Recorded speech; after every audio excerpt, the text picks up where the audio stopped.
ওই খুঁটিহীন নীলাকাশ ভুবন মাঝে তুমি কুদরতি ইশারায় রেখেছ এই শ্যামল পৃথিবীর চিত্রখানি তুমি নিপুণ তোমার হাতে এঁকেছো।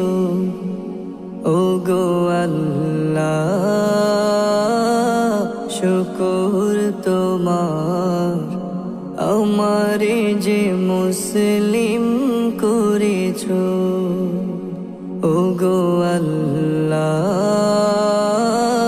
শুকর তোমার আমারে যে মুসলিম